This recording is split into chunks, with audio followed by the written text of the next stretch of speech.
Good morning, everyone, and welcome to the American Enterprise Institute. I'm Robert Doar, and I've been thinking this morning about the President's remarks last night and the events of the past few weeks, and I've been reminded that AI scholars take different views on specific issues, but there is one thing we are united on, and that is that we're always for freedom.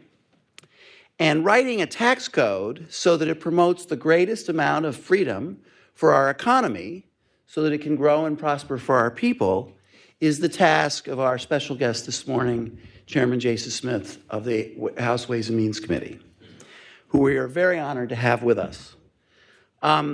He has shown that he is committed to that task of having a tax code that promotes the greatest amount of freedom while also making progress on our debt and deficit, and that is the topic for us to discuss today.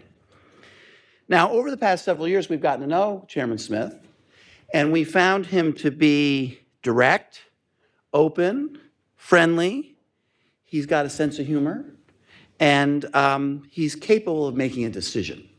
Those are all qualities that will work for you in the coming months. Now, leading our conversation is another former chairman of the Ways and Means Committee and former Speaker of the House, but for today's purposes, most importantly, a visiting fellow at the American Enterprise Institute, Paul Ryan. One last point before I turn it over to these great gentlemen for this discussion. After the conversation between the two former chairman and current chairman, we'll have Alex Brill and Kyle Pomerleau come up for a conversation with the speaker. And I hope that you will stay for that as well. So thank you, Mr. Chairman, for being here. We're honored to have you. Thanks, Paul. Take it away. You bet. Thank you very much, Robert. Good morning, everybody. Thank you for being here. I want to thank Robert Doar for hosting us today here at AEI, and I want to thank Chairman Smith for being here. Chairman Smith has what I would, with experience, say is the absolute best job in Congress. Chairman of the Ways and Means Committee. Better than any other job, I can tell you, than in Congress. But briefly, our goal when we passed the Tax Cuts and Jobs Act in 2017 was very simple. We wanted to improve the competitiveness of the U.S. tax system and the competitiveness of U.S. businesses. We wanted to spur economic growth and wage growth, and we wanted to provide tax relief for hardworking families in America. I think the TCJA succeeded in accomplishing those goals. We have seen robust economic growth since its passage. And at least prior to the inflationary policies of the past Biden administration, we saw very strong real wage growth for all Americans, but particularly lower income Americans. So as you pursue reauthorization, Jason, I know from experience just how difficult it is to put together a tax bill. It was the most comprehensive rewrite of the tax code since 1986. It is very, very, very difficult to do this. There were many attempts between 86 and 2017 to do so. They did not succeed, and we finally did in 2017. But on top of the fact that this is a very difficult undertaking, you have such a slim majority. And that makes this task even more difficult. So beyond these slim majorities, you also have the fact that a lot of the members in your conference are new and weren't even there when we last passed the Tax Cuts and Jobs Act. So I think as chairman of the Ways and Means Committee, you have a huge job ahead of you. You have sort of a huge education gap to work up. And even with those challenges, I think you're already off to a really good start. Last week was a great week for you. You passed the budget resolution to the House, which is the key critical first step, and that makes this one beautiful bill plan more likely. So no pressure, but I think that the success of our country going forward, of our economy, of America's ability to lead the world economy, really hinges a lot on the leadership that you are now providing, that you're about to provide. So with that, I just want to ask you a couple questions. First, let's just table stakes. What are the table stakes if this doesn't get reauthorized? What are the stakes, in your opinion, to the economy at large or to just actual families, American families, if we are not successful in extending the Tax Cuts and Jobs Act? First off, it's great to be with you, Speaker. It's great to be with you, Robert, here at AEI, and it's good to see so many familiar faces out in the crowd. failure is not an option when we're looking at the tax bill before us. Every individual tax rate goes up. So that affects 207 million taxpayers. That's a pretty big hit to the economy.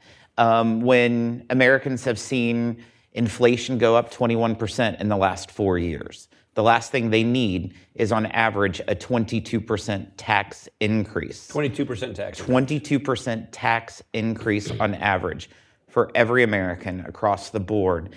You see the guaranteed deduction, a provision that we put in TCJA. It gets slashed in half if Congress does not act. How many itemizers then would be added back to the itemization list if that happens? So you look at 91% of Americans right now use the guaranteed deduction to file their taxes. 91%. Only 9% of Americans itemize under the current tax structure. That increased greatly by us doubling the guaranteed deduction, which becomes a much more flatter tax. You see the child tax credit go from $2,000 to $1,000. It's slashed in half. And then you see a lot of the pro-growth policies that have started to expire, phase out, or that's going to expire. 199A, the small business deduction, which affects 27 million small businesses, of whether their rate will be around 23 to 28%, or will it be 43.4%.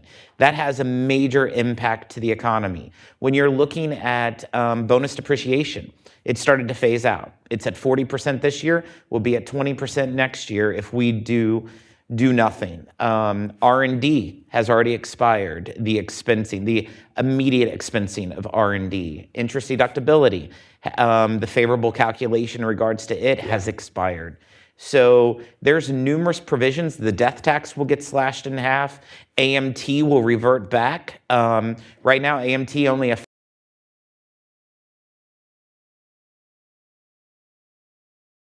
be impacting starting at about $100,000 range. So these are numerous provisions that will affect every American if Congress does not act appropriately. What are some of the macroeconomic effects estimates that you've seen?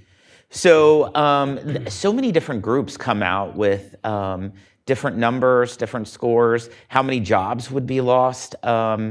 It's quite disturbing if you would see a jolt in the economy in regards to allowing just these expiring tax provisions. NAM has came out with some very disturbing numbers just on 199A, if that reverts back to of how many million jobs would be lost. Not to mention the GDP that would decrease. We're in a big argument within the House right now is, do you pay for tax cuts? That's a big thing. Yeah, I'm going to get into that. Okay, well then I won't jump into that. Yeah, that's my third question. Well, okay, I'll follow the timeline. All right. So okay, I want to ask you. Let's go to process, and I try not to get too inside baseball, but I think the process does matter because it determines, success or failure. Walk us through the thinking on the 1 versus 2 reconciliation bills. The one big beautiful bill, which is the House's position, and then the Senate sort of default position was the 2. What's the thinking between that, and where are we now? It looks like we're on track for the 1 bill. So what's the thinking? Why did you choose the version you're for?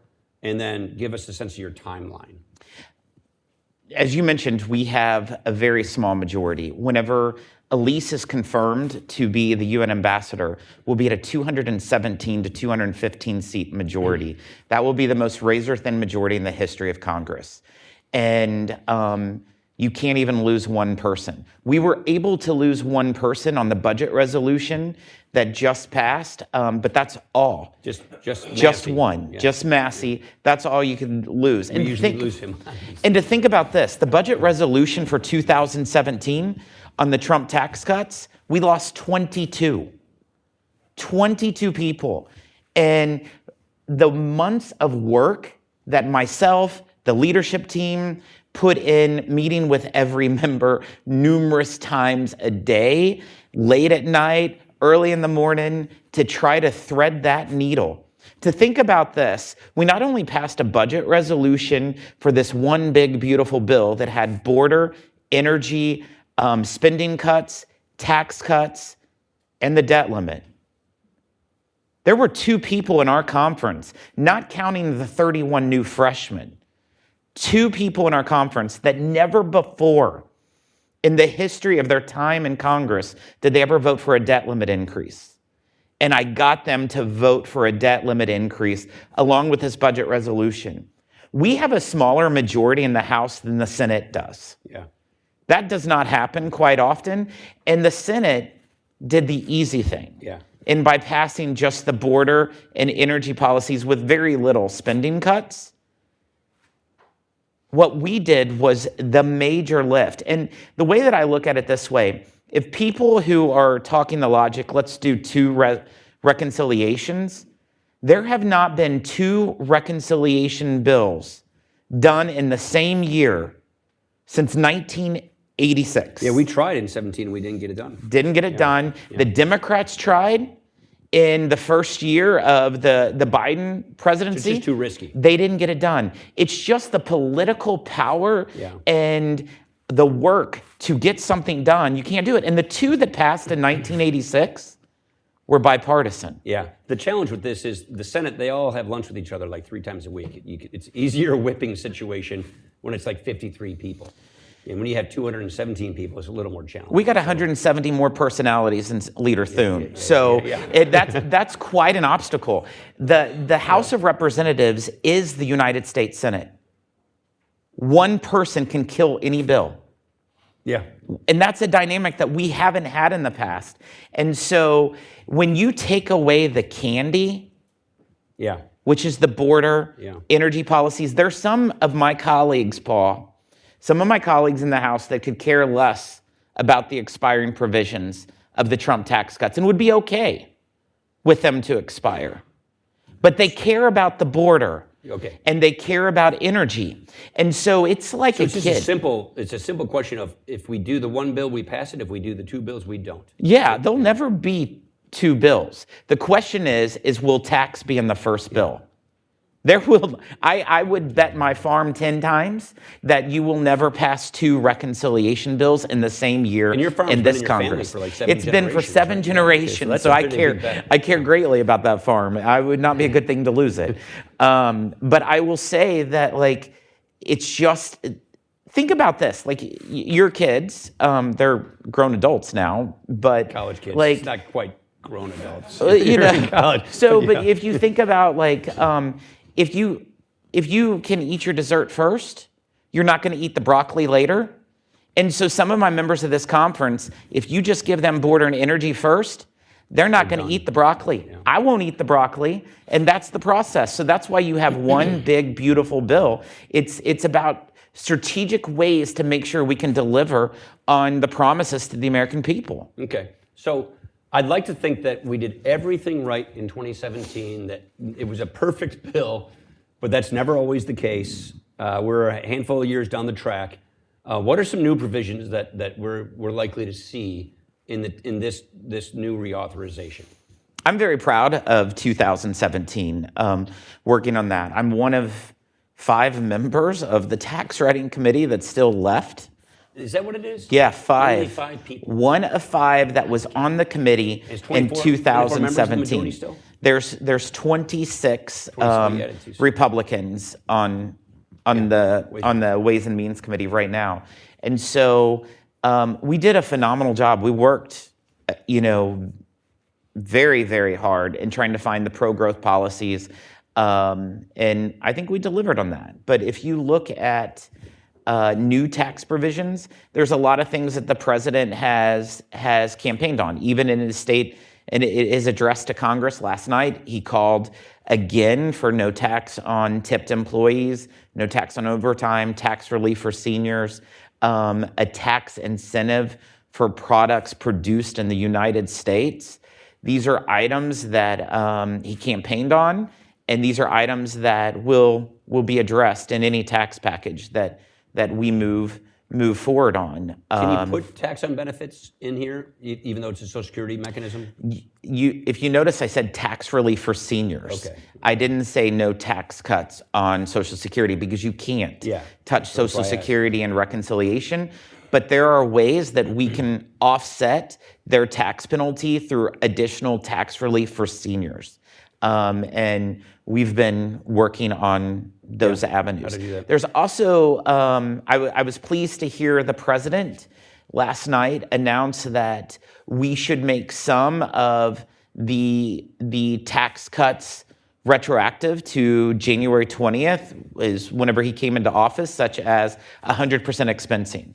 I think it's extremely important for people to know that the tax bill that we're going to move forward on will allow people not to wait until tax year 26 to get the benefits. Make a calendar year instead of the 20th? What if somebody made it The president last night said the 20th, and if the president wants the 20th, I'll make it the 20th. So, just I hope people didn't make a lot of investments from January 1st to the 20th, or the 19th.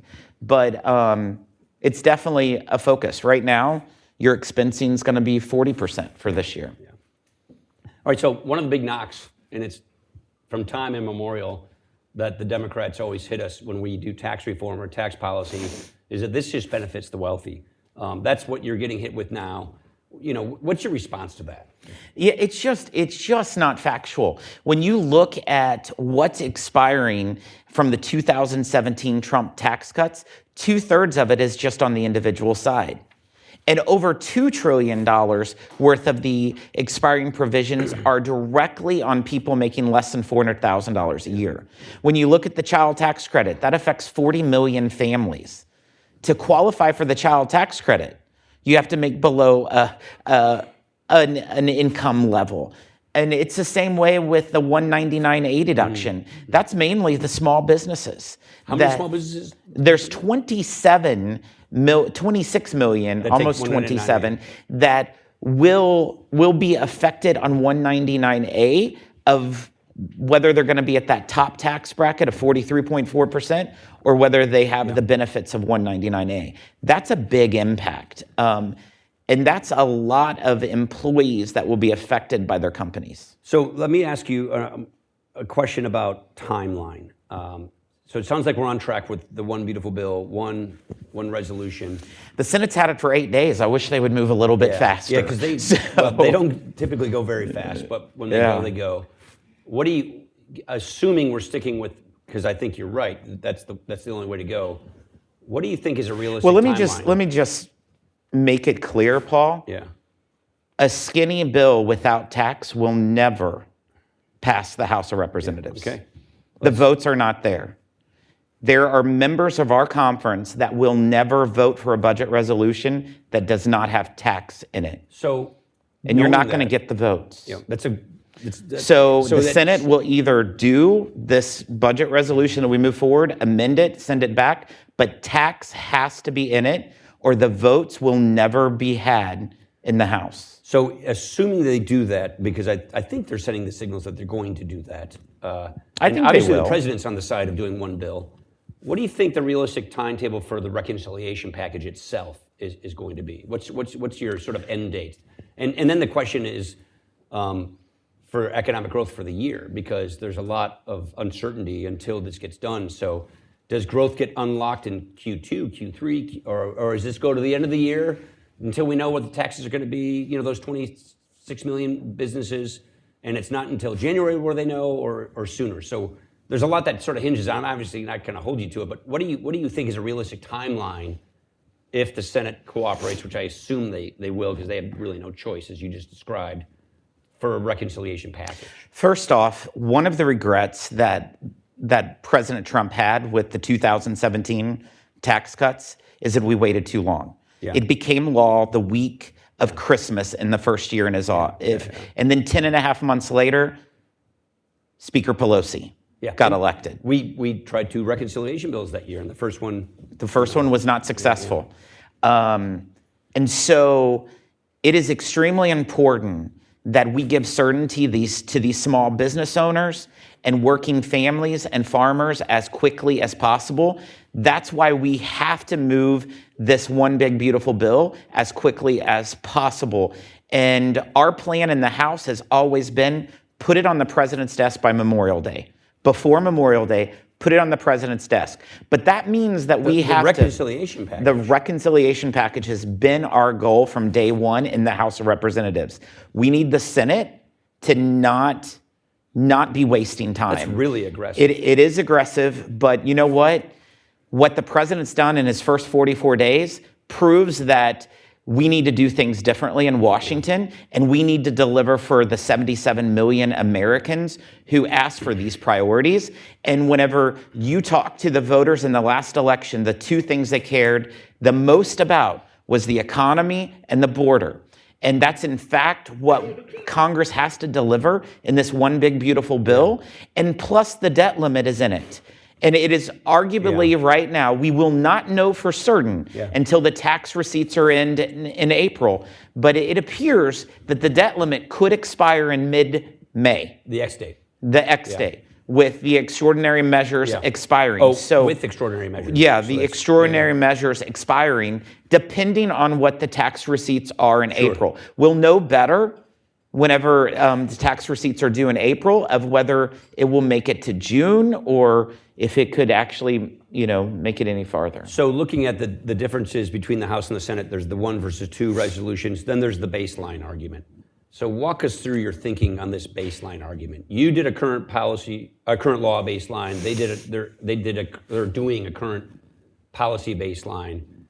This is like inside baseball stuff to a lot of people, but it has a big effect. So what's your thinking on this? What's your theory and thinking on the baseline you've chosen to go with versus the one that the Senate's been talking about? So I've said I've been very supportive of what the Senate wants to do. Chairman Crapo, Leader Thune, on the current policy baseline. Of course, it's never been checked officially by the rules of the parliamentarian. You mean by Elizabeth? And so one person who's the arbiter. Let's just talk about it.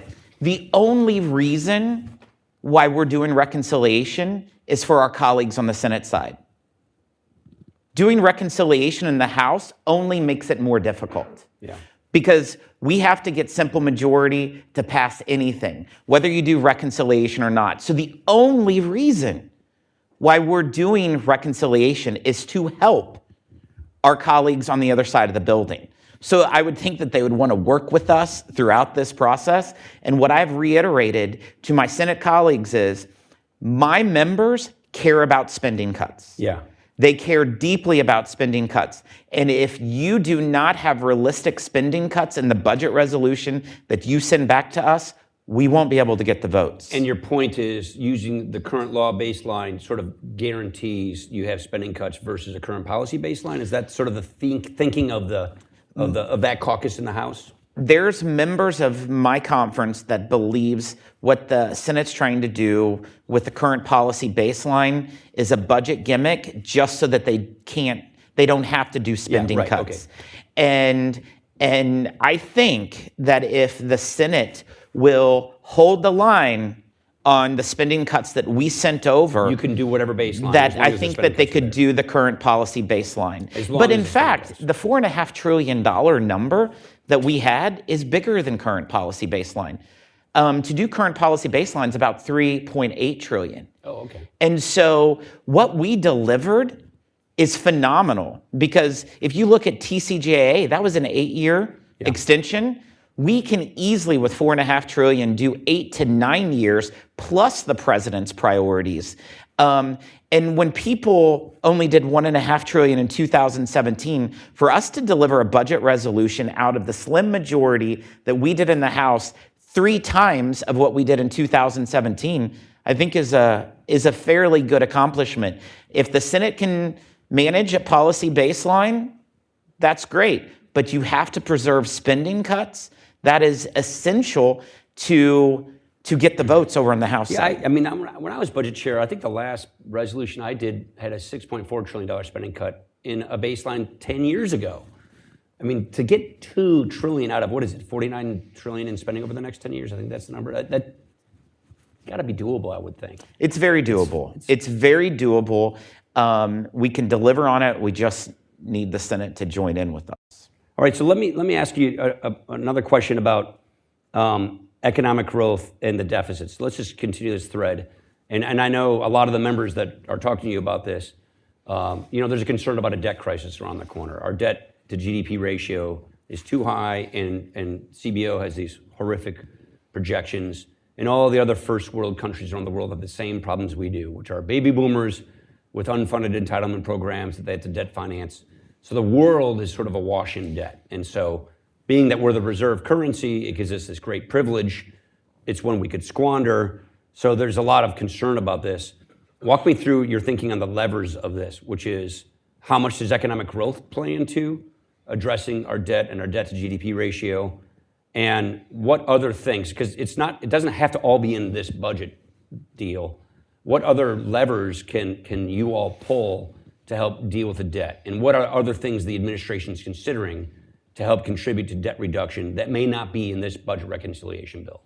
What I constantly remind my colleagues is we need to look at the complete fiscal health of the country, of the government, not the fiscal health as defined in CBO and joint tax scoring. Because there's a lot of things that you can play by the rules of their game that can create some fake scores, but also that not entirely what we believe are accurate scores on some of them. And so that's why I say look at the whole fiscal health. The savings from DOGE, we don't know what those savings will be. Elon and the president are coming up with some fairly big numbers. I hope those are the numbers that come through. That will really help with the deficits. We don't know what's going to happen in the tariffs. We don't know what kind of revenues that will come from whatever tariffs are decided or implemented with the administration. We know clearly that the student loan will get some savings there. The student loans will get some incredible savings. But just think about the last 50 years. If you look at the average over the last 50 years, our revenue to GDP has been right around 17%. Yeah. If you look at our spending over the last 25 years, not counting the most recent five, it's been 20% of spending towards GDP. 2 or 3 points higher. 2 or 3 points higher. The last 5 years, it has averaged 26% of GDP in the last 5 years. So we as Republicans always say that we don't have a revenue problem, we have a spending problem. Those facts add up. We truly have a spending problem. Over the last 5 years, we went from 20% of GDP to 26% of GDP over the last 5 years. That is a substantial problem. And so we have to get our spending under control, and we have to look at revenue from the sense of what's the most pro-growth tax policies that can help with our revenue. If you look at TCJA, based on what joint tax and CBO scored, if you look at their projected revenues, we're at $1.6 trillion more than what they projected over the 8-year period. Yeah, so which is, yeah, I mean, to be off $1.6 trillion is a lot. It's actually not CBO that does joint this. tax. Joint tax. Yeah. As Ways and Means Chair, you have to spell that out because I think CBO gets a bit of a bad rap because all they're doing is taking their numbers. Taking their numbers. Okay, so you sound like a Ways and Means Chair. You've. I don't know if that's good or bad. No, it's a good thing. It's the highest compliment a guy like me can give. And there's only 5. So the way you pass these bills is your members of the committee are the ones who go out and go forth in your conference and educate members. So there's 26 of you on the committee, only 5 of you from having experience of doing this before. So you must have a pretty good education campaign of your own members. I remember we spent years, Alex Brill was in all these rooms, getting smart on just the international side of the code, which is the permanent features here, going to a territorial system and all the things we did that are permanent in the TCJA. What have you been doing with your members, not only to, this is kind of an inside thing, to just get them smart and educated on this, so that and are they basically your whip team? Are you doing it the same way we've always done it, which is the Ways and Means members go forth and they go out and they educate the rest of their colleagues about how all of this works? So ever since the day I became chairman, I've been trying to prepare the members of our team, both on committee and off committee, of this moment. So we've been preparing for this moment. A lot of people thought I was crazy whenever I thought that we could have a trifecta in government. But we prepared for that moment. We set up our 10 tax teams just over a year ago, where I had 10 different members look at the entire tax code, not just the expiring provisions, but the entire tax code. They went to 23 different states, over 120 different meetings with stakeholders, site visits, and we did numerous panels and working groups for the entire conference as a whole, both with members and also with committee staff. The very first committee staff meeting we had over a year ago, we had our team ask the question, how many of you were on the Hill during 2017 tax cuts? There were 77 people in the room and 6 raised their hands. Wow. And so the education has been such a learning curve. If you look at the entire Republican conference, I'm one of 84 members that was here in 2017. The Congress of 2017 is nothing like the Congress of today. The TCJA of 2017 could not pass this conference. And so, as the Ways and Means Chairman, we've been working to thread the needle to be able to deliver on an economic package. It's a totally different world. But my very first committee hearing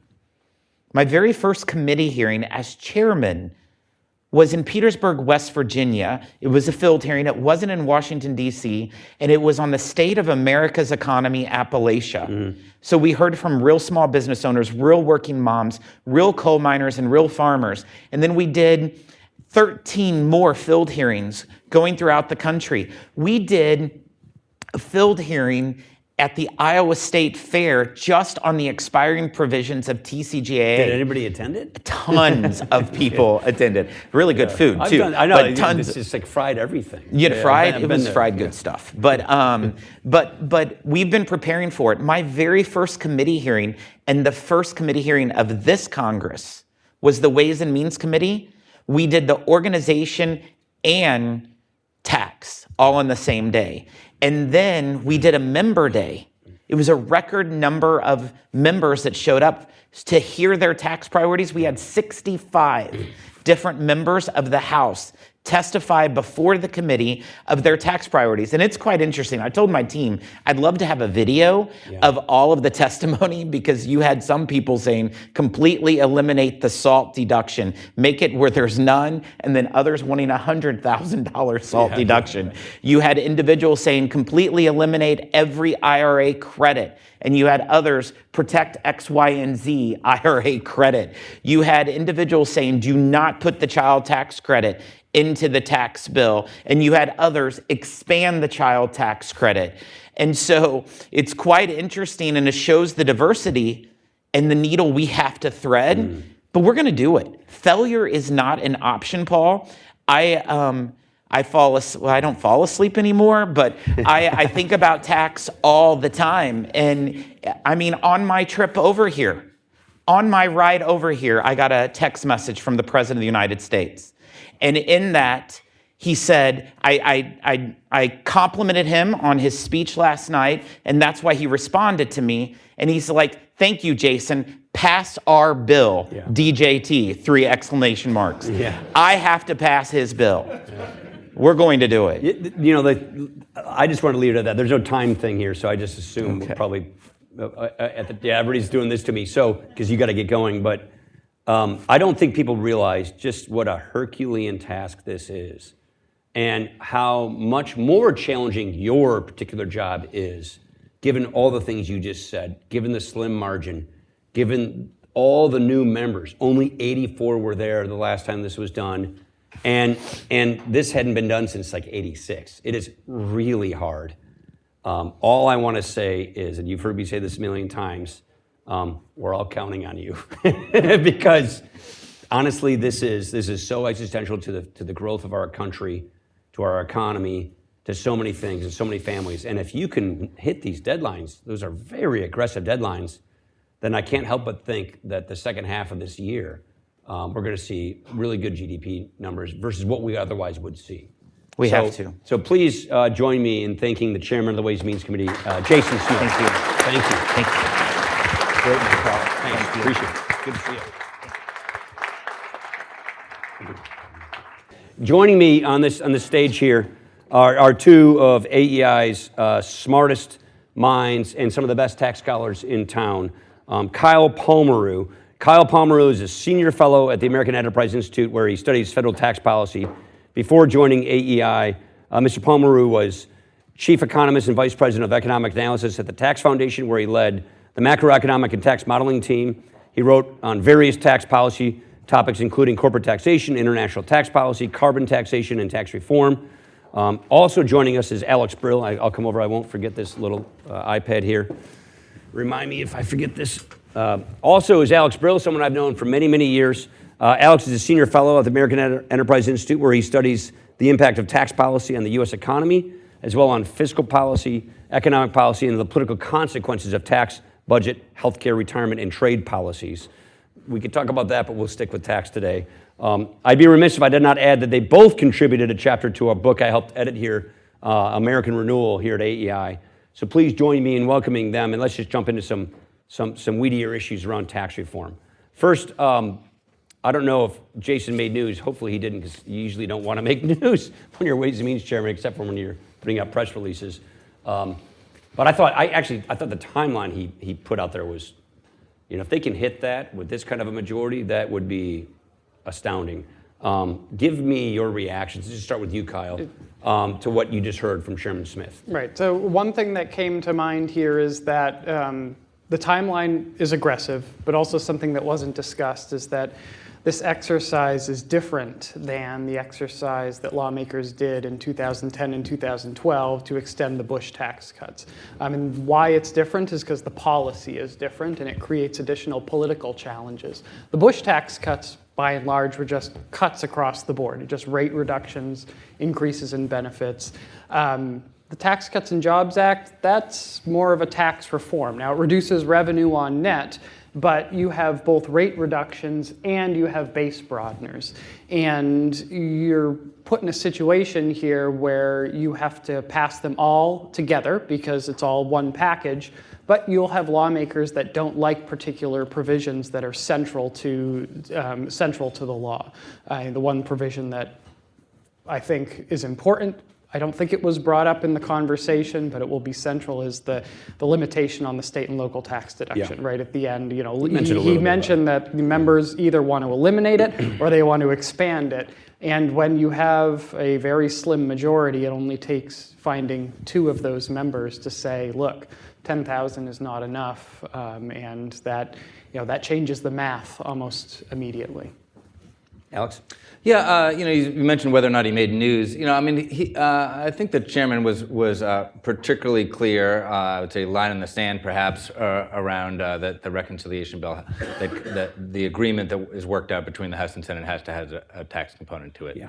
That there's no way that they're going to pass a bill that doesn't have a tax component. He didn't say tax instructions of $4.5 trillion. He just said tax instructions. Yeah. And so one of the things that I think he, in a sense, left the door open for is some negotiation. You mean current policy versus current law? It could be dealing with the baseline, or it could just be dealing on his own, on what I would call our own baseline, the current law baseline. It could be an adjustment to that number as well, which might affect the duration of the extension of the tax bill, or might affect some of the components, what stays. Or what's your guess on the duration? What do you think that we'll end up with?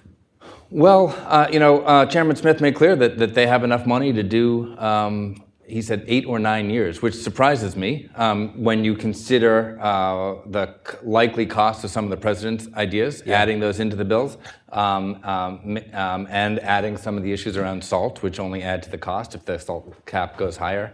So I think that's the upper limit. I wouldn't be surprised at the end of the day if the extension is unfortunately less than that. Maybe the deal would be just to extend it past the end of the current administration. And it's not just an issue of math, too, right? You can create space for 8 or 9 years with the arithmetic, but you still have a scoring issue. So if you're bound by the Byrd rule that says you can't increase deficits outside the window, And 11th year. the 11th year, Joint Committee can still find revenue losses in the 11th year if from a temporary tax cut due to income or deduction shifting. So they have to be careful of that. So even if they only had space for temporary cuts of $2 trillion over 10 years, they'd really only be able to make it 8 or 9 because of that score, the way they're it's bringing more scored, revenue, unless they can which find they things didn't. outside of the window. Yeah. Right. Yeah, so taking the whole TCJA, because we're just talking about the expiring stuff right now, but taking the entire thing under consideration, when we passed this bill in 2017, it was after about, I'd say, 6 years of work at the Ways and Means Committee on how to fix all of these things. Number one, we were worried about inversions. We wanted to stop inversions. I think we succeeded in that. We want to improve business investment. We want to improve productivity. We want to see higher wage growth for Americans. And that, productivity usually leads to that, especially for the lower income worker. So as we look back, how would you grade us? How would you grade, the quality of the tax reform in 2017? What worked? And look, I'm always a person who wanted to look at what didn't work. Is there something we could have done better on these fronts? Let's just go with you, Alex. Yeah. So first, I'll make the point that I think So generally, I think it was a successful bill. There's no perfect bill. There's no bill without faults or errors, of course. That's just the nature of the tax writing process. Most of the provisions I think that did help the economy, that are helping the economy today, are provisions that are not expiring. Right. So these are laws. Yeah. Now, these are areas where if something's not perfect, there's an opportunity to fix it. But these are not the crisis policies which are set to go away. There's some nuances there. There are some business provisions that have expired already or changed already. When I think about and the Chairman Smith talked about this around R&D, amortization, other things that should get changed. Yeah, the expensing, the bonus depreciation expense provision that the President talked about last night. I think it's not a new policy. It's one that's been used on and off over many years, but I think it's a real driver. It's the kind of policy that I'd like to see made permanent. The President didn't say that last night. That starts to get costly. Do you think that'd be the single biggest growth lever you could pull, is making expensing permanent? I think so. I think if it's the most efficient policy to encourage more capital investment. And when the President talks about the manufacturing industry, he's talking about a capital-intensive industry. It's like by definition, that's what manufacturing is. It's big machines. And if you want more people working on big machines or better machines in our economy domestically, you want to lower the cost of those machines, and expensing is probably the best way to do that. So Kyle, in 2017, we had this big debate about the child tax credit. We've always had this debate. It's been a long-running debate. Work requirements, the size. So there was a huge effort to help families economically in a robust way. Our answer then was to double it to $2,000. In the context of this reauthorization, what would you say are the most effective ways to improve support for families through the tax code? Is this it, or is there something better? I'm just curious what your thoughts are, because you spent a lot of time on this. Right. So the Tax Cuts and Jobs Act, it expanded the child tax credit, but that was in the context of broader reforms to family benefits. It's like there are three major pieces. So that was the doubling of the child tax credit. There was also the doubling of the standard deduction and the elimination of the personal and dependent exemption. Altogether, I think that reform was pretty clever in two regards. One, simplification. So increasing the standard deduction was kind of a replacement for the personal exemption for the tax filers, whether you're a single or married couple filing jointly. And that increase in the standard deduction, as the chairman said earlier, reduced the number of people itemizing. So you had simplification there. And the second piece is eliminating the dependent exemption and replacing it with the larger child tax credit was also a simplification, where households only had to deal with they only had to deal with one definition of child rather than the two definitions of children there. And the second aspect that's clever too is it was a rearrangement of the benefits. So because deductions are more valuable for households that face higher statutory tax rates, replacing that deduction, the personal exemption, with the credit that's a child tax credit, shifted some of those benefits down the income ladder down the income scale, and benefited those households. I think the current debate over the child tax credit is between two opposing philosophies of how children should be treated in the tax code and how these benefits should actually work. So I think where the Tax Cuts and Jobs Act was coming from was that we're taxing households based on all the income altogether, and we have to adjust tax liability based on the size of the household. So the child tax credit, like the personal exemption and the dependent exemption before it, should be about adjusting tax liability as the household gets larger. That's being pushed against this newer philosophy, I'd suppose, of using the child tax credit as a straight transfer payment. Mm-hmm. And there are trade-offs going in that direction towards a flat transfer. One, you have potential implications for work incentives. So flattening out the credit or providing it to households regardless of income can reduce work incentives, because right now the child tax credit acts as an income tax cut, and that reduces the penalty that the income tax places on work. And two, there's a budgetary cost. And this is a piece that I think a lot of people don't fully grapple with, is that if you make the child tax credit significantly more generous, even if you think that the effects of the child tax credit itself aren't going to be significant on work, you still have to raise taxes elsewhere. And those higher taxes, being higher statutory tax rates on other households, are going to reduce work and have negative economic implications. That's interesting. So, Alex, you were on the committee, Ways and Means Committee, as our staff economist in the 0103 Bush tax cuts, and then you were a critical advisor in the 2017 law. So you've been around this block a bit, and given your background, we touched on this a second ago. What, in your opinion, is the best growth lever you can pull in tax reform? What over the last 20 years, you've been looking at all of this stuff. What do you think are the lessons we've learned about what really drives growth the most? So if our goal is growth, what are the levers we should be pulling in tax reform? Yeah, I don't think that they're very interesting, and but I do think they're very important. Yeah. I mean, they're not as politically attractive, but that's right. That's right. So they're not complicated, I should say. And so I'm very much in the camp of, we're going to get the best economic growth from to the extent we can have a stable tax code, and to the extent that we can have a tax code with a relatively broad base instead of low rates. And that's what I mean by not interesting. I mean, that's a framework that we've heard. So less meddling, less specific carve-outs and credits, and more just broad-based low rates. Exactly. And there's a couple of different ways that is good for the economy.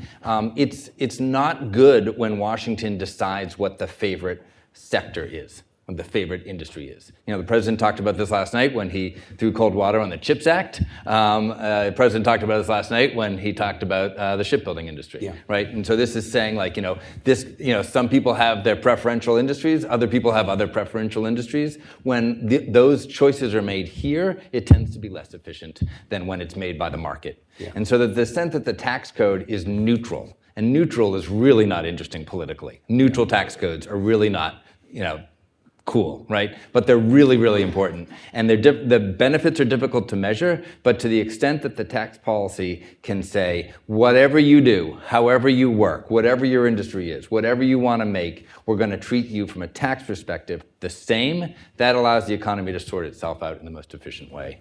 That's key. So those kinds of neutral policies with low rates and a broad base. And low rates and broad base kind of facilitate that notion of tax neutrality. Yeah, it rushes up against politics, though. And absolutely. So the question is, which can prevail? Can the overwhelming growth argument beat the short-term political expedient argument? And that's been pretty much the debate we've had in tax reform for Right. ever. Right. And we've never had a neutral tax code. There are reasons to make exceptions. I wouldn't say that you could never have an exception, but the exceptions, there has to be a really high bar. You have to really prove that there's some sort of market failure, that there's some sort of inefficiency, Or some national security exception or something. Yeah, but not everything is a national security exception. Well, everybody wants to make it a national security. Plastics. That's right. Yeah. Okay, so let me get off TCJA specifically because we've talked a lot over the years about tax reform more broadly. And in terms of addressing our debt and our deficit policy, the tax code we have plays a vital role in that. Long-term economic growth, without a doubt, is the most effective way to keep our debt under control. But we also, as Jason mentioned, the GDP, the spending line is leaving the tax line pretty fast. And it's not as if we have to chase one with the other. But generally speaking, what do you see as the broad reforms that can both maximize revenue and economic growth? And under what circumstances does that happen? We're talking right now, and I'm trying to get past just the TCJA for a moment here, about just this bill. What in your mind's eye is the best system we could have that still prioritizes economic growth but maximizes revenue so that we can deal with this debt problem that we've got? Let's go with you first. So Alex put forth a good framework. I think there are many different reforms that can get there, but I think it's important that the tax system doesn't penalize work, saving, and investing. Now, any tax system is going to penalize work to some degree, but there are systems that we can enact that reduce the penalty we place on investment, which is pretty sensitive to taxation. One framework that gets us there that was discussed in 2016 that you and Kevin Brady put out was the Better Way proposal, which was effectively an X tax or a consumption-based tax. It was Dave Bradford. Yeah, exactly. So in the first place. So it effectively eliminated the tax burden on investment in the United States. And would have made the United States the most attractive place to invest in the world at the time. And I think that starting point is good.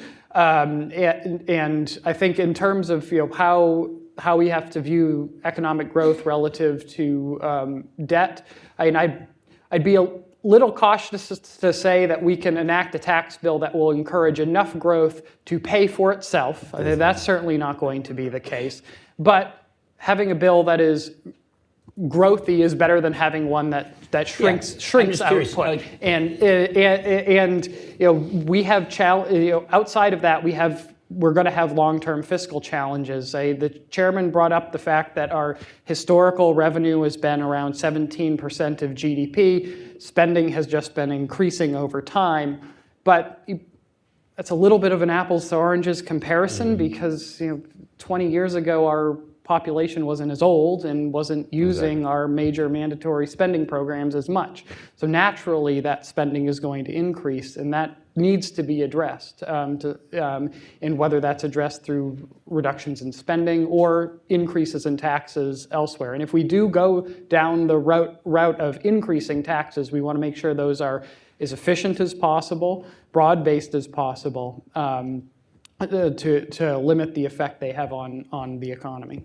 Well, and the other thing I think that you're implying, which you didn't say explicitly, which is unless those entitlement reforms are going to be addressed and reformed, and that spending is going to come down. Yeah, I mean, that is where it is. And if that's not part of the conversation, then you can't simply rely on the historical evidence to say we don't have a revenue issue. It's not as if we want to have a 26% of GDP revenue, and 26% of spending. We would crush the economy if we did that. But I'm just curious, in your mind's eye, do you think, okay, he said 17, do you think we could have a 20% of GDP revenue line without sacrificing economic growth and still maximizing growth potential? I'm curious, where in your mind is that limit? I don't know if there is a perfect level of taxation that solves our problems, going from 17 to 20% is going to have some impact on the economy. It's just, again, it's going to depend on how. But if it was an X tax, for example. Yeah, if it's X tax, then it's going to have some penalty on work, and that's going to be bad. But if we think that the costs of debt are going to be greater than that in the long run, then that would be worth doing.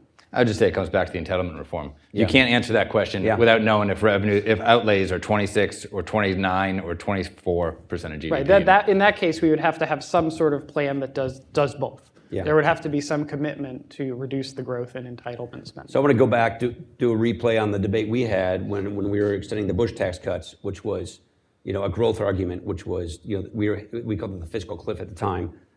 Jason just said, there could be permanency. It's a baseline question. The Senate and the Senate parliamentarian rules, or it could be 8 or 9 years. You weren't sure if it was 8 or 9 years. In your mind's eye, is there a trade-off on growth, permanent versus temporary? 6 years versus 8 years. Where does that needle move in your minds? On I growth? think it's very provision specific. And I think that there was an understanding of that in 2017. That's why the corporate tax rate's not about to expire, right? I mean, it's like one of the few provisions in the bill are the provisions in the bill that are most directly related to economic growth. And so would it be nice to know what the child tax credit's going to be for the next 10 years? Yeah, it'd be nice to know. But is it going to change the economy? Look, Kevin and I, Brady and I decided we got to make permanent the stuff that is the biggest growth lever, and we got to make permanent the stuff that might be politically difficult to extend down the road. The stuff that these are easier politically to extend than the corporate stuff, especially if you have divided government or something like that. Yeah. That was basically our goal. Yeah. So I think there's relatively little value, other than the fact that it's like I'm not in favor of gimmicks, budget gimmicks. Yeah. I'm not trying to but from an economic perspective, if the child tax credit or the standard deduction are in law for 2 years or 4 years, I don't think that changes the Kyle, course you of the agree with that? Yeah. I agree with that broadly. One challenge, however, is that one of the most important provisions for economic growth, which is expensing, there is, I'd say a scoring challenge with that making that provision temporary, of course, is not going to lead to any long-term economic growth, but from a budgetary perspective, looks free. Yeah. Just the way that it reverses. And then I think this was used in the original Tax Cuts and Jobs Act, unfortunately, that the most pro-growth aspect was phased out, but it was phased out in a way that if you look at over a 10-year period, it nets to nearly zero. And the expectation is that we'd be able to extend it going forward, but that's proven not to work out the way I think a lot of us hoped. So that's a challenge, I think. Like the corporate rate, for example, if I recall, thinking back, there was also a scoring challenge too. So if a temporary cut to the corporate income tax has, I think, a persistent impact on federal revenue. So you just couldn't do that in the context of reconciliation unless you had a permanent pay for. Well, so let me just go to that part. When we did the corporate side of this, we were at the time, and we had all these hearings about all these inversions that were taking place, and we had this sort of glimpse into the future because we had economic actors coming to us saying pharma is next. All these companies are going to be inverted to Ireland and other places. So we wanted to stop inversions with our rewrite. I think we achieved that. When we passed it, there were all these versions. There are no longer inversions. What do you think we need to do? This is not necessarily this bill itself, to ensure our continued competitiveness at the international level. Are we where we need to be? I mean, at the time we brought the rate down to 21, the average rate was 24. I think that's coming down, but we're still in a pretty good place, competitively speaking. Where do we need to be internationally competitive, particularly given the fact that we're sort of deglobalizing? Given that we've got mercantilism that is sort of the new thing, we have deglobalization. So you could argue how internationally competitive our system is matters even more in this fragmented world than it did, say, 5 years ago. Yeah, it's hard to say because I think the world is different than it was back in 2017. The cut in the statutory tax rate was key in helping address some of the major downsides of the previous corporate tax system, inversions, profit shifting the location of profits separate from the location of investment. And that was the lower statutory tax rate, but also the new international provisions. And those international provisions, they're not perfect, but I think the framework is pretty good. Yeah. The principle behind it to make corporations indifferent with respect to the location of profits in highly mobile assets. That makes a lot of sense.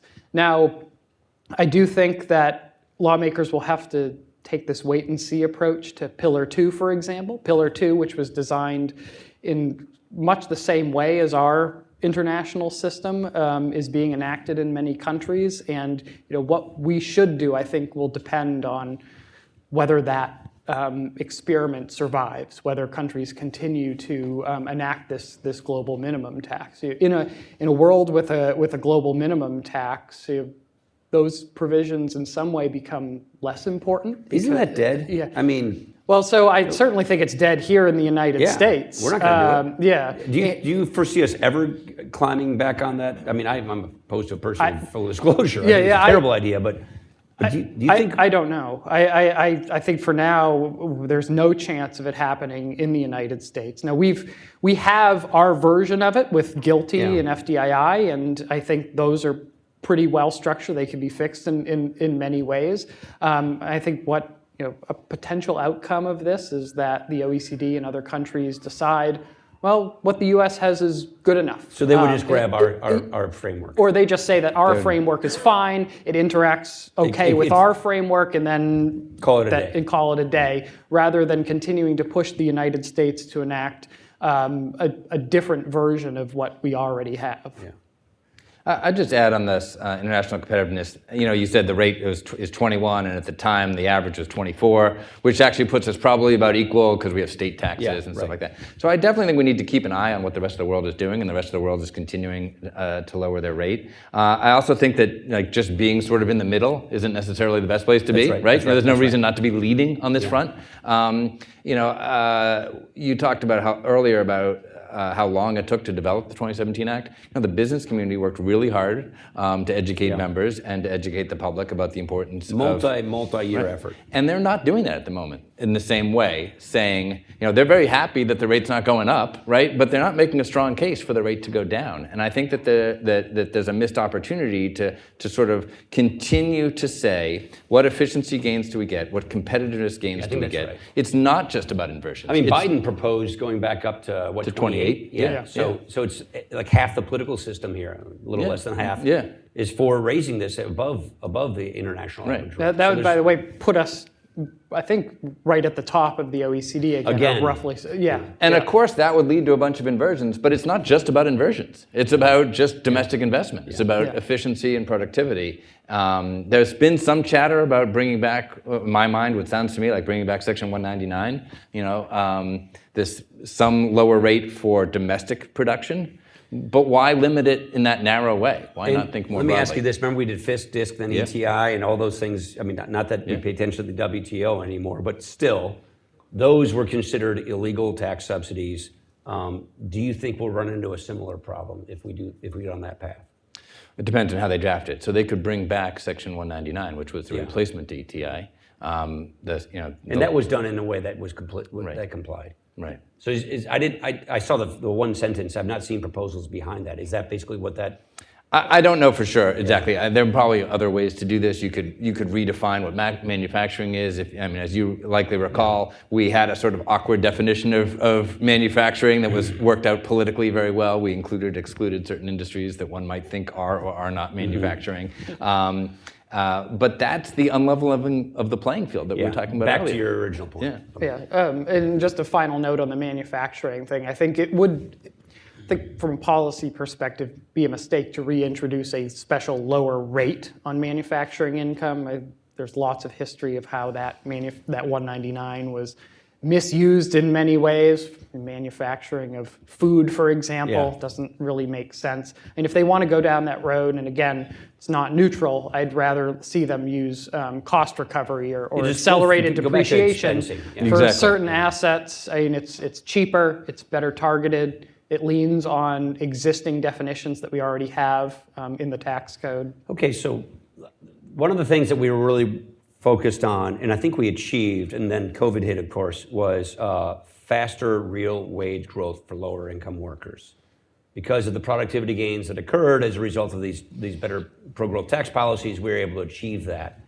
COVID set us back. Inflation obviously has outstripped a lot of this. What gets us back to getting faster real wage growth for lower income workers? What do you think are the best levers you can pull to achieve that? Looking at the TCJA, out of all the provisions, the ones that are most important for productivity in wage growth are the ones that encourage capital deepening, increased investment. So those would be expensing, the lower corporate rate. Now that politically that is not the easiest way. sale. Yes, there's a big gulf there. But I just want to hear you say that. So lowering the corporate rate and doing expensing, which doesn't look like it's a tax cut for a worker, is actually the best tax cut for a worker. And there's debate over which provisions are more effective, whether it's the rate cut or expensing. There's debates over which workers benefit. Are they lower income workers or higher income workers? But leaving that aside, within the context of the TCJA, it's the provisions that were aimed at increased investment that have that direct link. The direct tax cuts for households, that's going to increase willingness to work. That's going to increase hours worked, but not necessarily output per hour worked, which leads to the higher wage growth. Anything you want to add? Or? Yeah, I mean, I would just say that it certainly is the case that lower worker incomes have increased faster than higher income workers. Those aren't the same workers necessarily, right? There's some people at the bottom who are actually now at the top, right? We want more of that, right? That's the income mobility. So there's a little bit of apples and oranges, but we do like it when the faster wage growth does give us faster income mobility, though. That's right, and a flatter rate structure will help with that. Fewer tariffs will help with that. I think we all agree on that. So there are lots of things that are outside the scope of TCJA that matter, but it's not the same people in the bottom all the time and thinking about their wages. We want to help those wages rise. We want to help people get out of the bottom as well. I want to ask one final question, and that is about just this year. So, I mean, if they can get this thing done by Memorial Day, that'd be amazing. I mean, just from doing this myself a lot, that's a really aggressive timeline. It'd be fantastic. So you're done by Q2. What does this year's GDP growth look like if Jason gets to do what he's trying to do, get it done by Memorial Day, versus this thing takes till October, December, November, whenever, to the end of the year, because that can happen fairly easily. Yep. So basically, second half of the year. What does the second half of GDP growth look like if this thing's done in Memorial Day? Or what does the second half of this year look like if it's not done until the end of the year? I'll just say one or two things just about the timing. Maybe you can answer the GDP question. One is, when we look back historically, the 2001 Act was done the first week of June. The 2003 bill was done in the last week of May. It's not impossible to work a tax bill through reconciliation in 6 months, in 5 or 6 months. And in some sense, is this easier or harder? I don't know. It's different. I mean, certainly there are more moving parts than just slashing rates across the board. Right. It's not a straight extension. It's more complicated, and obviously the majorities are very close.